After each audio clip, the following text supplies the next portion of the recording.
They want to be just selling in marketing. They want to do sales and marketing. But the way I picture it myself, that I think really helps drive the way I put campaigns together, is just thinking back to what marketing is at its core. And marketing is not sales. It's not selling anything.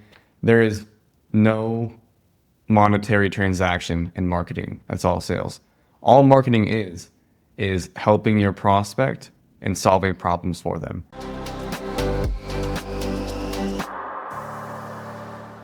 Well, thanks so much for joining today, Kiyan. I am super excited to talk about landing pages. You are so good at paid media. I know I've asked you so many questions when it comes to paid media campaigns, and a big part of campaign performance is having a good landing page. So I just love your expertise so we can talk through this.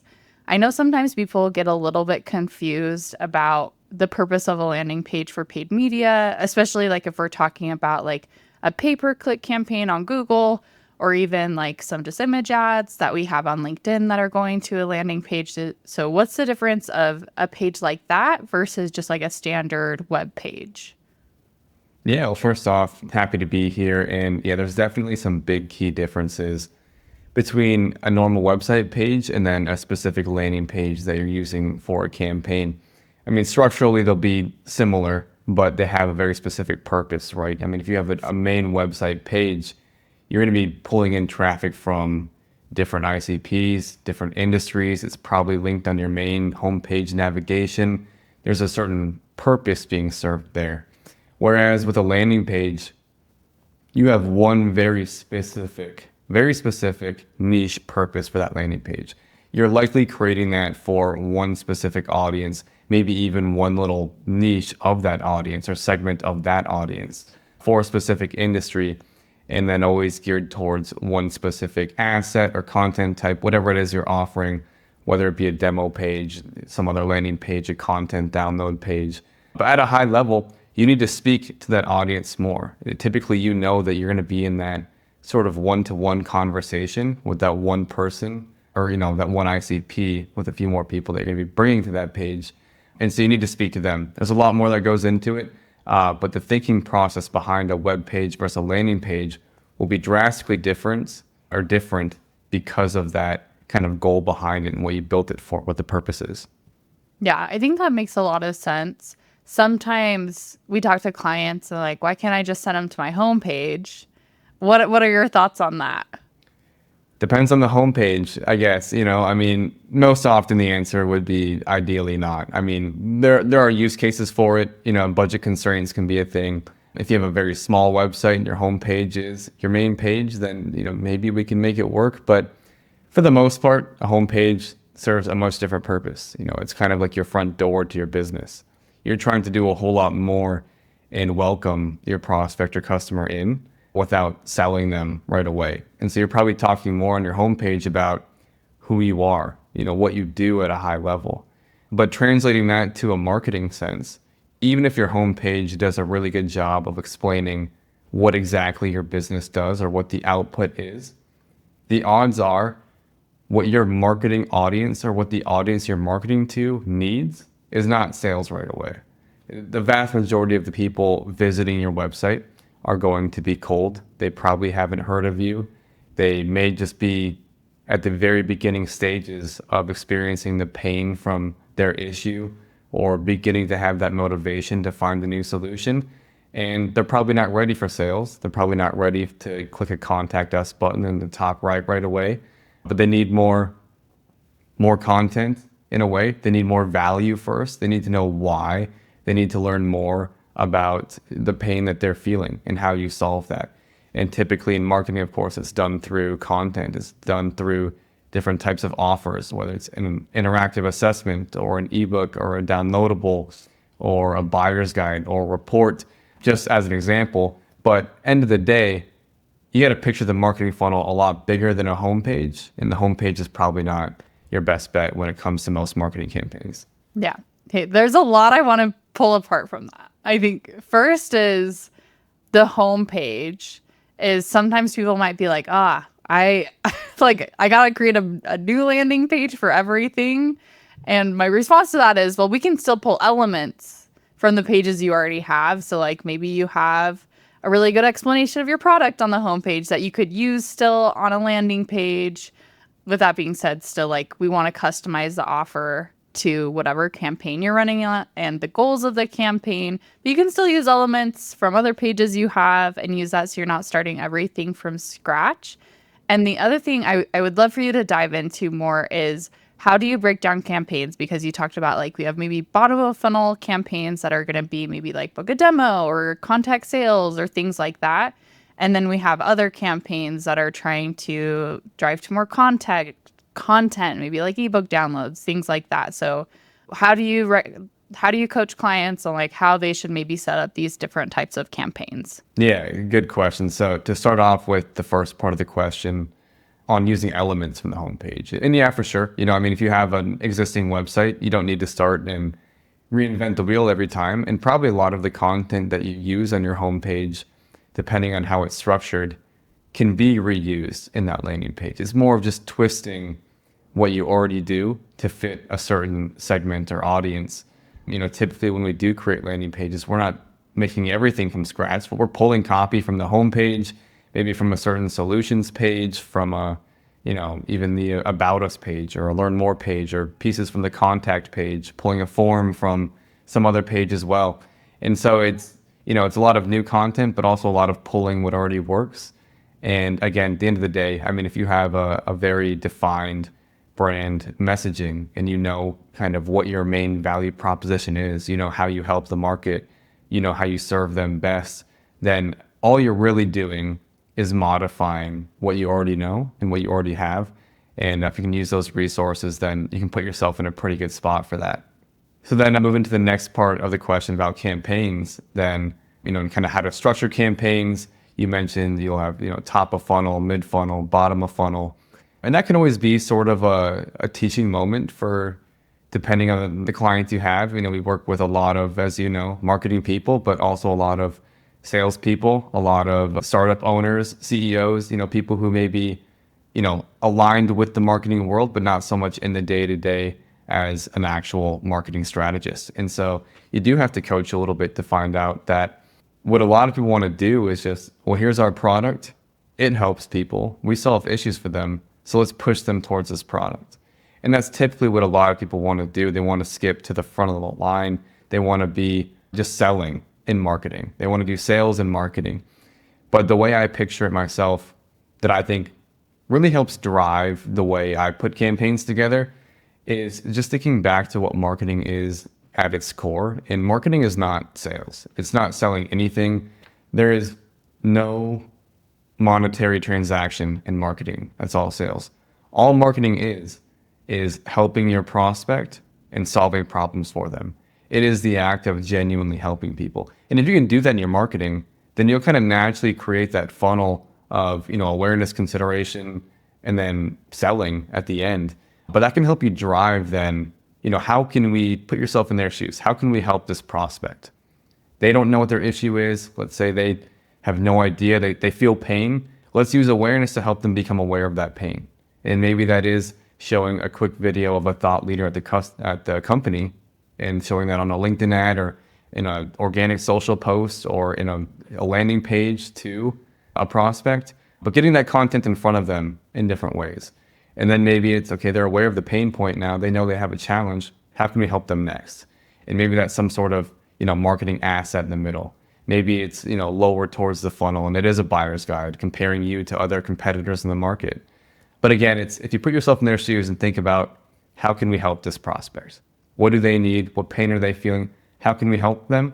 That'll help you naturally kind of create those top of funnel, mid funnel, and bottom of funnel campaigns. And then again, always just rely on the data, see how it goes once you launch those campaigns, iterate from there. But as long as you have that focus in the core, helping people, you should be in a good spot. Yeah, 90% of people aren't ready to have a demo yet. They're not ready for that next step. So having other things along the way so that when they are ready, they're primed to take the next step.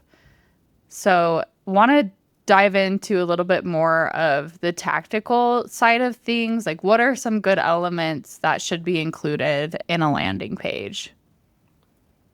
I think some of the biggest elements that get missed a lot that should be in all landing pages is really highlighting the value. And what I mean is what happens after they hit submit on that form.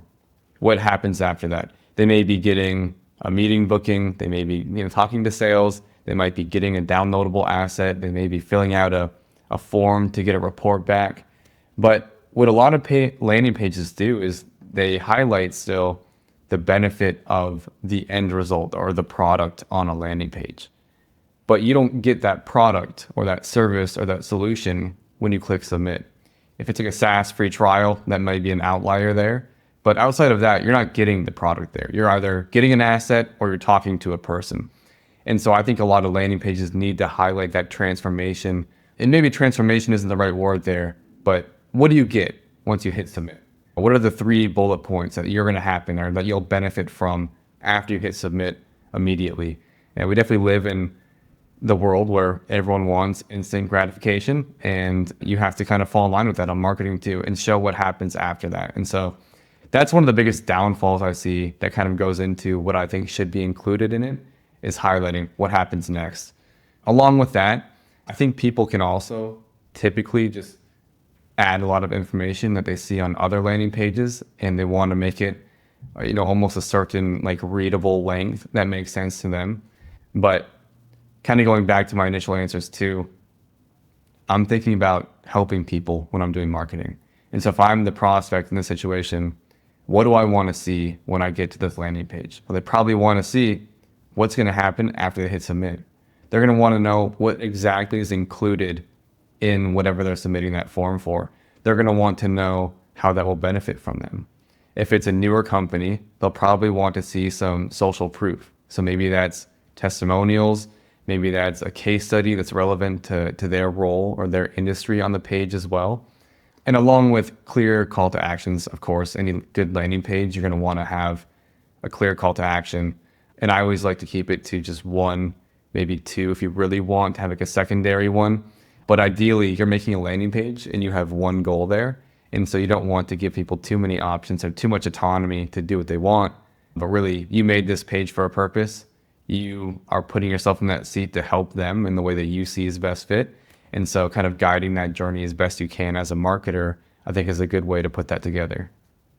Yeah, I think that makes a lot of sense.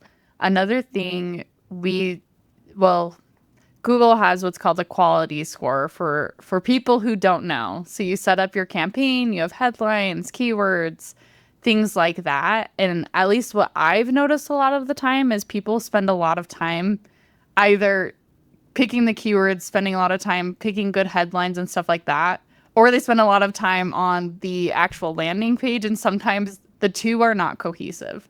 Like the offer in the ad is not the same as what the landing page. So then the user experience feels really disjointed. They might see in the ad like free user guide or like here's what's going on in millennials in marketing or things like that. Then they click on it and it's like nothing to do with what the ad said. So what are your suggestions on like aligning the expectations that the ad sets to actually executing that on a landing page? Yeah, and keeping this example in mind with Google Ads here, you of course always want to be thinking about not just a landing page on its own, not an ad on its own, but what is the full campaign purpose? What are we really trying to drive towards here? And that'll help make sure that everything is cohesive. But like you mentioned, Bailey, you want to make sure that your keyword or search term is aligned with your ad copy. Then your ad copy is aligned with your landing page or above the fold, the landing page experience there. So keyword, ad copy, landing page. In Google Ads, those are your 3 main pieces. And if there's a disconnect in any one of those, the campaign is not going to perform well. So you got to make sure that what people are searching for, what is the real intent behind that search? And so it might even be looking at, is this more of a transactional search? Are they looking to talk to a salesperson right now? Or is this kind of a what is or how to more informational type search, looking for just content, a blog post or an article to read? And so aligning that keyword then with your ad copy, making sure you're picking the right keywords that convey the same intent that your ad and your landing page do is important. And then, of course, your ad copy needs to highlight what are you going to see right away when you click on that landing page.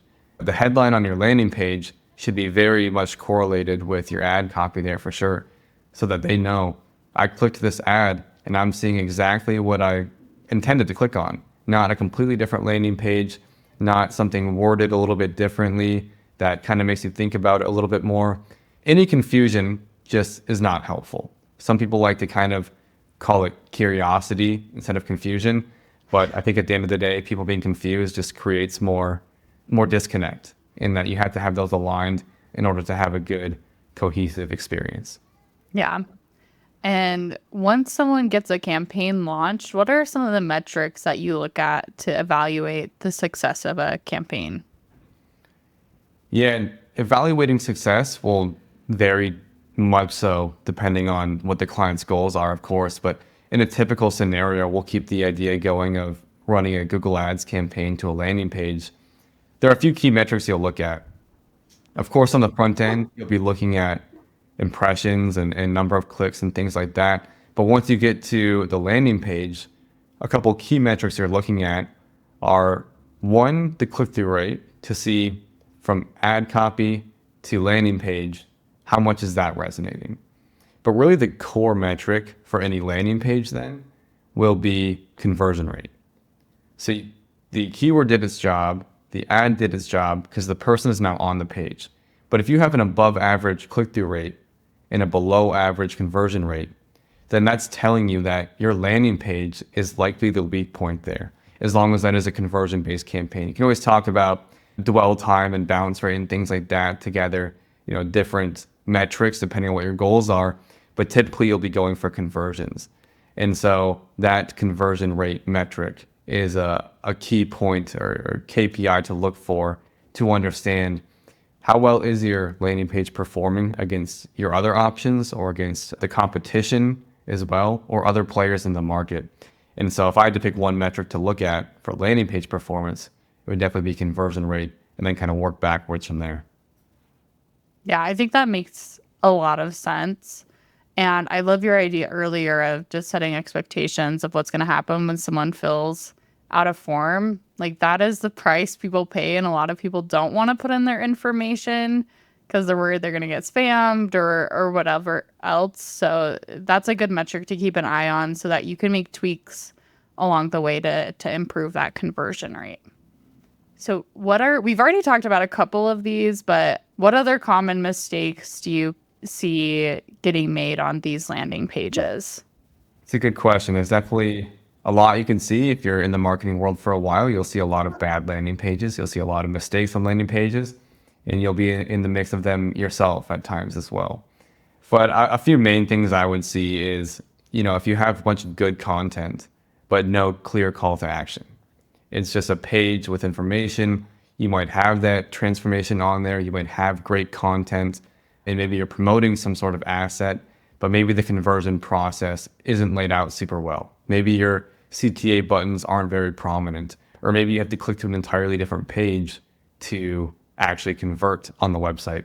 And that adds a lot of friction to the process there. And so I think most of the main things I see are going to be either misaligned content.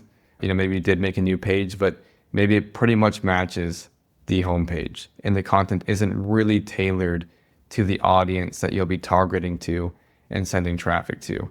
But outside of that, making it really clear what your goal is for that page. And so kind of going back to what I initially said about the conversions and the CTA buttons, a big mistake I see is adding 2, 3, 4, 5 different CTAs. I talked about people filling up the page with space because they see other landing pages and want to make it match. You almost want to make it look like you did a lot of work, but sometimes less is more in a way, where if you have a great landing page and at the bottom of that landing page, you're linking to like our 3 most recent blog posts. Maybe that's helpful content depending on where you're at in the funnel, but what's most likely happening is you're just giving people more options to click away from the page, to click away from your desired action, to more often a higher funnel asset in the blog page. And so a lot of things with CTAs, a lot of times I see too many buttons or just misaligned content. I think this could be a whole big conversation on its own for what we see that's not very good. But those are definitely a few of the core ones that came to mind right away. That could be fun. Definitely lots of things we see with not great landing pages. One thing you've brought up a couple times now is customizing your landing page depending on who you're targeting. How would you go about this? Yeah, so that'll vary by audience for sure. But, for example, if you sell X software solution and your homepage says you sell X software solution for everyone or just for people in a certain industry, you want your landing page to say, we sell X software for CMOs at banks. We're talking to you specifically. We use this software and this software and this software. We understand your pains. We have experience in this industry specifically. We have a case study for this industry right here. Here's a testimonial from a peer in your space, and just kind of showing use cases of whatever that platform is for that audience. And so really what it comes down to is you have your product, but it has its use cases. And I'd imagine if you're creating a campaign for a specific audience that you've probably worked with them before, or that you at least have a good idea that they're going to want to work with you or your product is a really good fit for that person, for that segment. And so just tailoring it with those little subtle approaches that help you stand out from the rest of the competition as well, especially if you're using something like Google Ads and you have, people searching, you're bidding on a keyword that is pretty industry specific. That's how you'll stand out from those other pages or other websites on the first page. A lot of people we see have very, very generic Google Ads that do go to a landing page or that do go to our contact us page. But if you can have a very unique offer tailored to the exact audience that you're really targeting, then that'll stand out to your prospects. And in the end, that'll really help you push your campaign forward and stand out above the rest. Yeah. And I know that there's like so many different ways you could segment. You can do industry, kind of like you mentioned, and that's a good way that you can customize.